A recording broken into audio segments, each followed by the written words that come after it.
السلام علیکم ورحمۃ اللہ وبرکاتہ۔ یہاں ایک بات ہے جو میں تمام عالم اسلام سے اور عالم اسلام کی جو خاص کر کے ذمہ دارانہ شخصیت ہے ان سے یہ بات میں شیئر کرنا چاہتا ہوں۔ اس پہ بہت ہی غور سے سننا اور بہت ہی غور کرنا اس بات کے اوپر کہ میں کیا کہہ رہا ہوں۔ اس وقت حج کا مہینہ ہے۔ اللہ تعالیٰ تمام حاجیوں کے حج کو قبول فرمائے اور ہمیں بھی اس قابل بنوائے۔ بات یہ ہے کہ 23ویں پارے میں سورہ الصفات میں آیت نمبر 102 سے 107 یعنی ان 6 آیتوں میں اللہ تعالیٰ نے ابراہیم علیہ السلام کے خواب کا اور اپنے بیٹے کو ذبح کرنے کا ذکر کیا ہے، پھر اس کے فدیہ کہ آپ نے اللہ تعالیٰ نے ان کو بچایا اس کا ذکر کیا۔ اس سے ہٹ کر پوری قرآن میں اور کسی جگہ نہیں ہے یہ ذکر آپ کے خواب کا، لیکن آپ چاہے تو ضرور پڑھنا چاہیے ہر انسان کو، یہ اللہ تعالیٰ کا فرمان ہے۔ تو یہاں میں کہنے کا مقصد یہ ہے کہ ان 7 آیتوں کو آپ ذرا غور سے پڑھیے۔ بہت چھوٹی چھوٹی آیتیں ہیں اور ایک وقت میں شاید آپ کے سمجھ نہ آئے گا۔ اس میں آپ کے خواب کا ذکر ہے اور آپ کو لے جانے کا اور آپ کو قربان کرنے کا یہ تمام ذکر ہے، لیکن یہاں پر کہیں بھی ان 7 آیتوں میں یا اس پوری قرآن میں اللہ تعالیٰ نے شیطان کا ذکر نہیں کیا ہے۔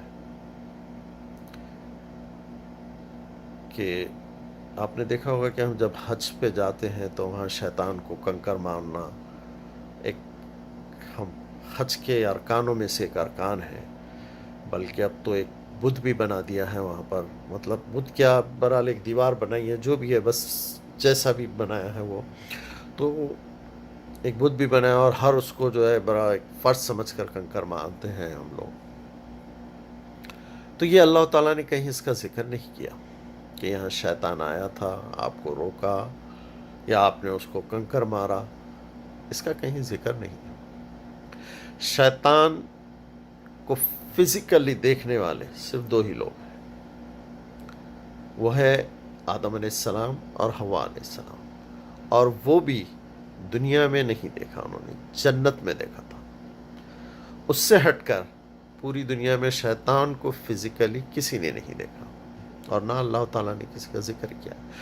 لیکن ہر انسان کے پاس شیطانی حرکت ضرور ہوتی ہے۔ اللہ تعالیٰ نے یہ انسان کے ساتھ کیسے ڈیزائن کیا ہے یہ اللہ بہتر جانے، یہ اللہ نے بتایا نہیں اور یہ چیزیں ہم کو پتہ بھی نہیں، کیونکہ ایک وقت میں شیطانی حرکت اگر ہندوستان میں ہوتی ہے تو وہی امریکہ میں بھی ہوتی ہے، آسٹریلیا میں بھی ہوتی ہے، پاکستان میں بھی ہوتی ہے، لندن میں بھی، ہر جگہ ایک وقت میں شیطانی۔ تو یہ ہر انسان کے ساتھ اللہ تعالیٰ نے کس طرح ڈیزائننگ کی ہے یہ مالک کے کام ہے، اس الجھن میں نہیں۔ لیکن یہاں جو ہم حج پر جاتے ہیں، حج کے سارے ارکان پورے صحیح ہے، لیکن اس میں ایک ہم نے ایڈ کر دیا ہے کہ شیطان آیا تھا اور ہم کو شیطان کو کنکر مارنا ہے، جبکہ اس کا ذکر پوری قرآن میں کہیں اللہ تعالیٰ نے نہیں دیا ہے۔ اور اللہ تعالیٰ نے اس جگہ کو ہر بتوں سے، ہر چیز سے پاک صاف کروایا ہے، وہ اللہ تعالیٰ نے اپنے لیے، مگر ہم اب وہاں ایک شیطانی بت، ایک بھلے دیوار بنائے ہوئے، مگر ہمارا تصور تو یہ ہے کہ یہ شیطان ہے۔ مینس شیطان آیا نہیں تھا یا آیا تھا، مگر ہم ضرور شیطانی حرکت کرتے ہیں، کیونکہ اللہ تعالیٰ نے کہیں ذکر نہیں کیا۔ کل قیامت کے دن جب ہم اپنے رب کے سامنے کھڑے ہوں گے اور اللہ تعالیٰ یہی پوچھے گا کہ ذرا مجھے بتا دے یہ کتاب کے اندر کہاں ہے کہ اس وقت شیطان آیا تھا اور ابراہیم علیہ السلام نے اس کو کنکر مارا تھا، ہمارے پاس کیا جواب ہوگا اس وقت؟ تو جو ذمہ دارانہ شخصیت ہے ان کو چاہیے کہ اس بات پہ غور کرے اور ایسی کوئی حرکت نہ کرے جو ہم اللہ تعالیٰ کے حکم کے خلاف کر رہے ہیں۔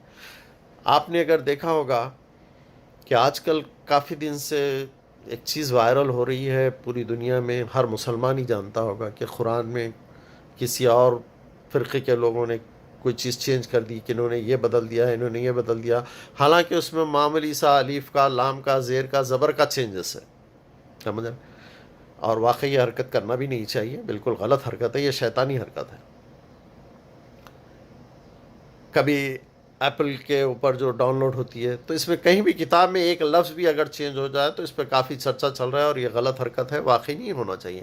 لیکن تمام مسلمان یہاں تو زیر زبر الف لام تو بہت چھوٹی بات ہے، یہاں تو پورا ایک ہم نے سسٹم ہی چینج کر دیا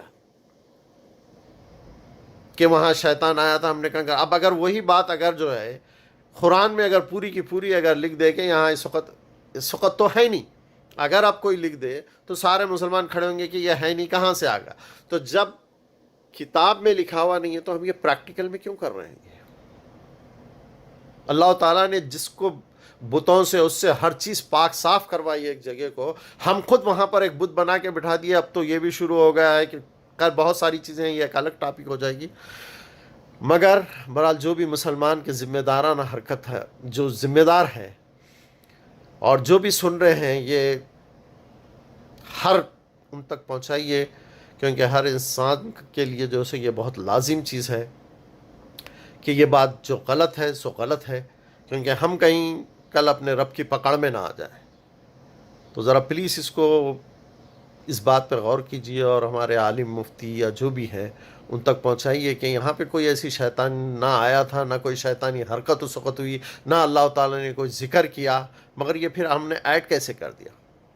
تو ذرا پلیز یہ میں تمام عالم اسلام کے ہر مسلمان سے، اور جو خاص کر کے ان کے ذمہ دار ہیں ان شخصوں سے میں جو ہے سو یہ ایک بات شیئر کر رہا ہوں.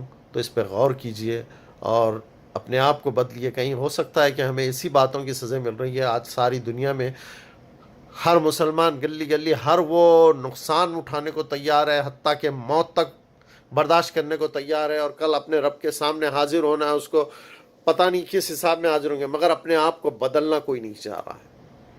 سمجھے؟ تو جو آپ کے رب کے پاس سے آیا ہوا فرمان ہے اس کو پڑھیے، فرقوں کا دین چھوڑیے، اور یہ بات کو ذرا سمجھیے، اور اس کو تمام عالم میں اسلام کے لیے ایک پاک دامنی اختیار کیجئے. یہ بہکی ہوئی اور شیطانی حرکت سے پرہیز کیجئے، یا کروائیے، تمام لوگوں کو بہکنے سے بچائیے. پلیز اس پہ غور کرنا. فی امان اللہ.